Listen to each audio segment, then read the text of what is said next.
David Horovitz is our guest for the next 15 minutes or so. He, of course, is a best-selling author, frontpagemagazine.com. And the reason I wanted to get him on again is he has several best-selling books out right now that basically predicted what's happening. But he's been quoted as saying, the Democrats want to secede from the Union again. And he's used Nazi parallels, but also Bolshevik parallels.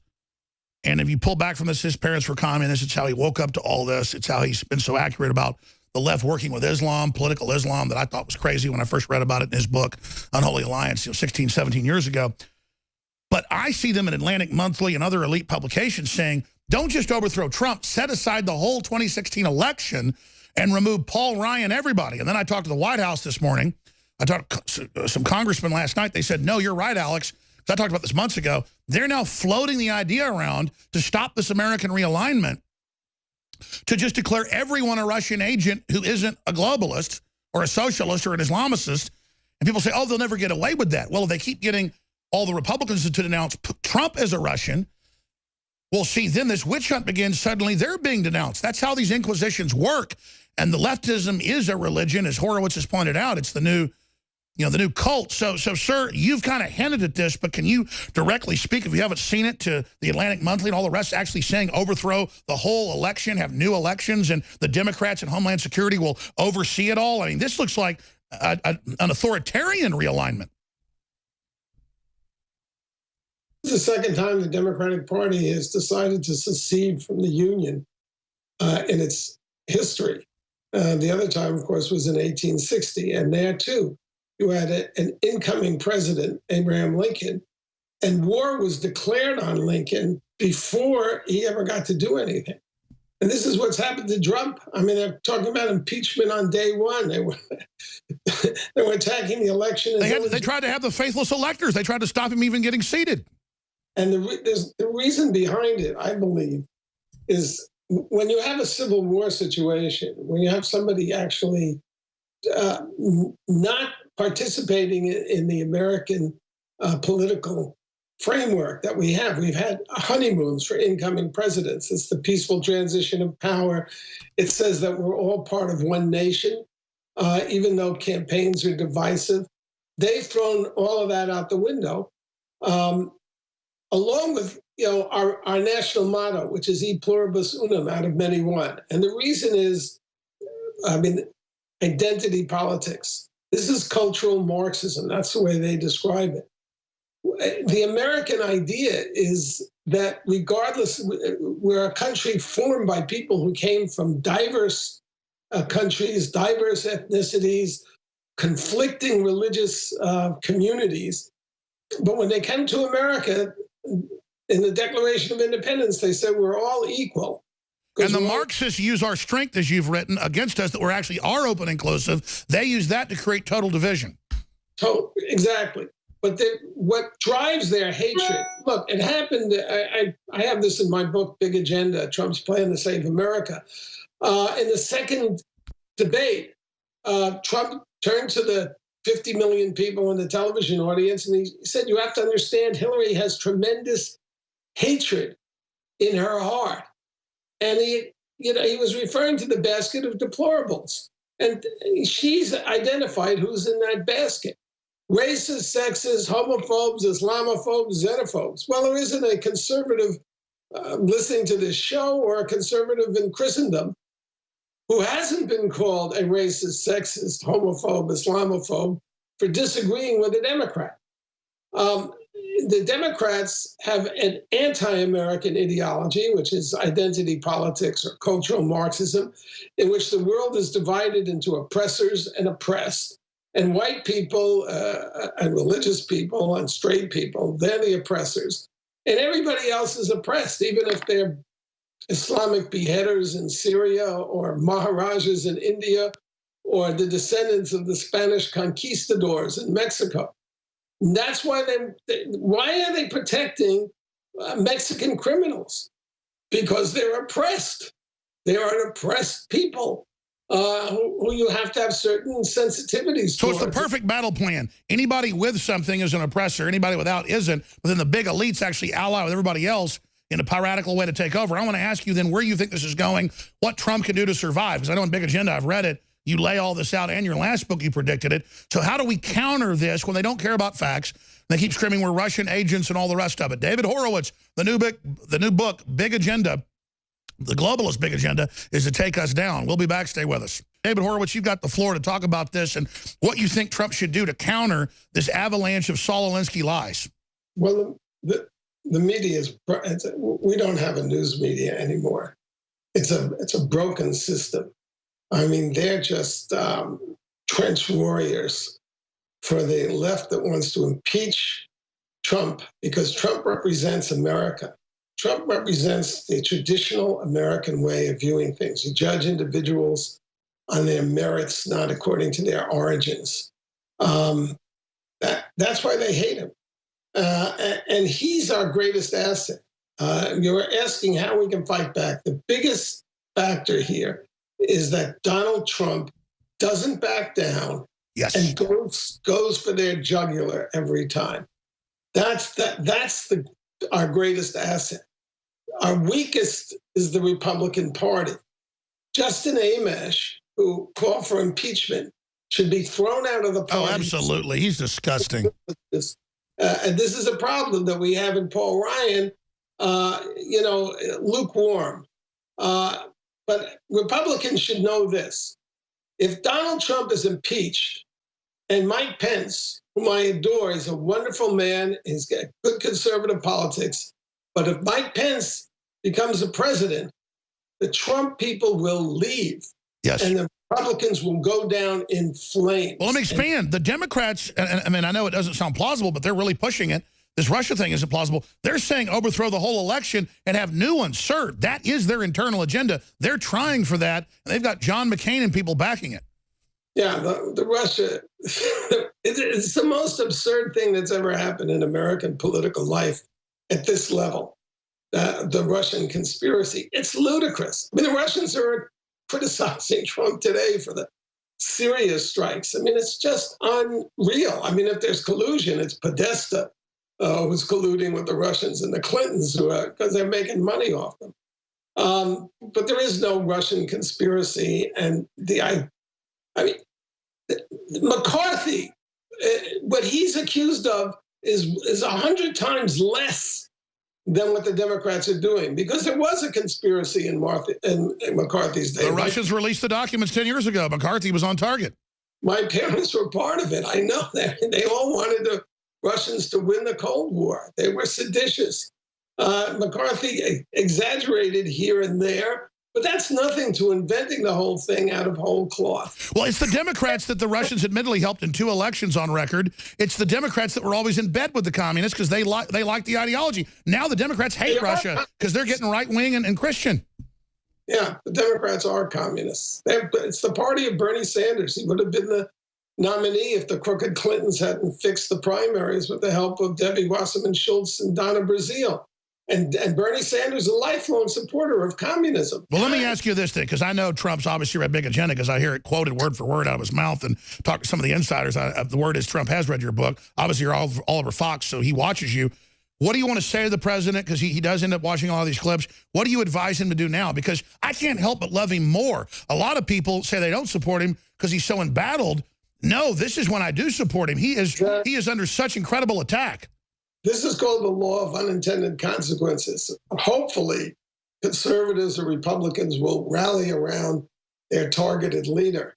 And what I would advise Trump is he needs to work with Congress. He needs to get those guys in line. And then he needs to go out to the people who elected him.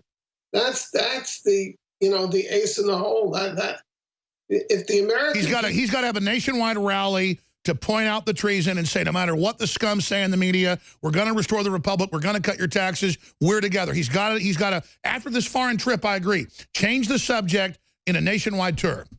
And I think he should arrest Hillary, too. Oh, I agree. What would happen if Sessions was allowed, we have total evidence, to go ahead and indict crooked Hillary? I think that would be great. It would be a rallying for all the troops. Look, this is a war. And the more our side recognizes that it's a war, I mean, the Democrats, they understand it. It's in their blood.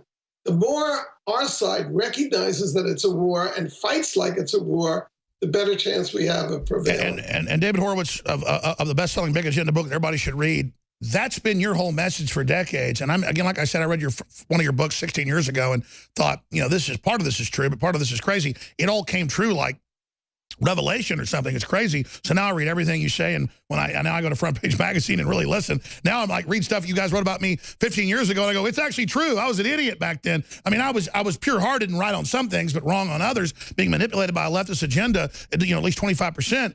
But now I look at it, I just underestimate it, because I don't mean to be mean. Like you said, my parents weren't communist. I mean, go back to the roots of the ideas of this and what we're facing and what, because conservatives just want to work and be normal. We don't. Exactly. That's the big problem, Alex. Conservatives are decent people. They're creators. They have real lives. They're building businesses. They're trying to reach out to as many people as possible. Whereas the left, they're warriors. They're missionaries. They want to wreck this system and replace it. Kamala Harris and Howard said that. We have to define what it means, what our country is. No, our country was defined in the founding documents. Anybody who wants to define it now is a traitor, basically. And when I first came into the right from the left, the first thing I said is, where's the ground army? Where's the SDSs, the student organizations? Where are all the things you see in the streets, the Occupy Wall Street people? Not until Obama inspired the Tea Party has there been a grassroots movement on the Republican. And I agree, and I'm very proud of the InfoWars listeners. Even mainstream media admits we're seen as the ground army. That's why the left says they're attacking me so much, is they see our listeners everywhere. It definitely started with talk radio and then social media. But you have to have the troops. It's one thing to have the So you're saying the answer is conservatives of every race, color, and creed, we need to get on the streets. Yeah, get into the war. It's a war. Fight it like it's a war. None of Republicans are crazy. I mean, look, when he gave the information about the computer bombs to the Russians, good. He's trying to take the Russians into camp to fight ISIS. So, Putin is... And Obama and all them are allied with radical Muslims. Of course they don't want the U.S. and Russia teamed up to take out radical Islam. Yeah, another reason is that they're people of color. And people of color are oppressed. And they're oppressed by white people. It's just, you've got to fight this like a war. And when that starts happening, it hasn't quite happened yet. When that starts happening on the right, particularly, it's got to happen in the congressional leadership. It's got to happen in the party. Sure. Let me ask you this, David Horowitz, because again, you're a smart guy, a sage at history and understanding things. When your whole life's arc in research, at your gut level where things are now, do you think Trump's going to make it? I do, but I think he's very close. If he doesn't get aggressive, doesn't do what you said, rally the troops, if we don't rally, they're not going to just take him out. The socialists and communists realize they're losing.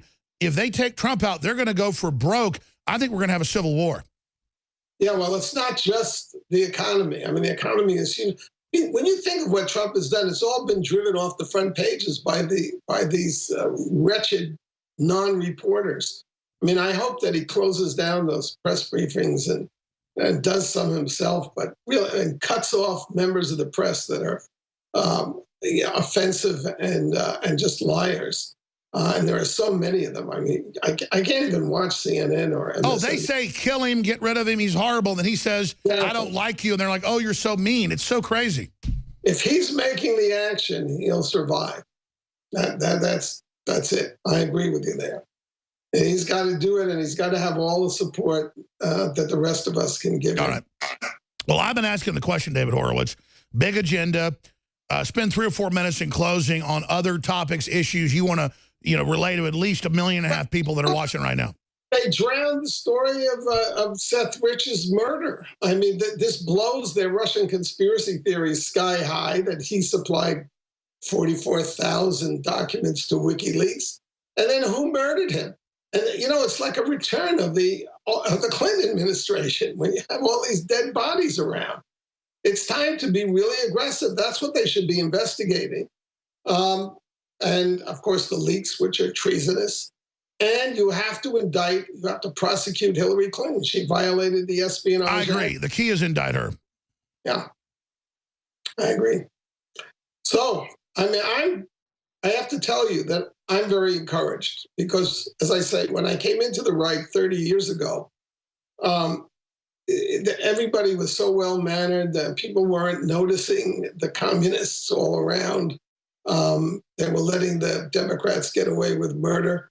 Now I see fighters since the Tea Party. We actually have conservative demonstrations.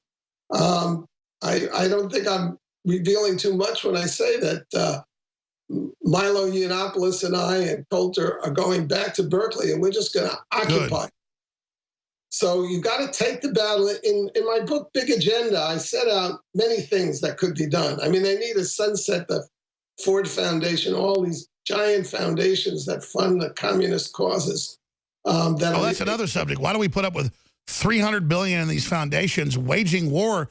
What is weirdo Henry Ford that was pro-Hitler? How does his wealth fight America? And did he even want that? Like, what is, it's so weird, like weirdo George Soros, a Nazi collaborator, and weirdo Ford money, a Nazi.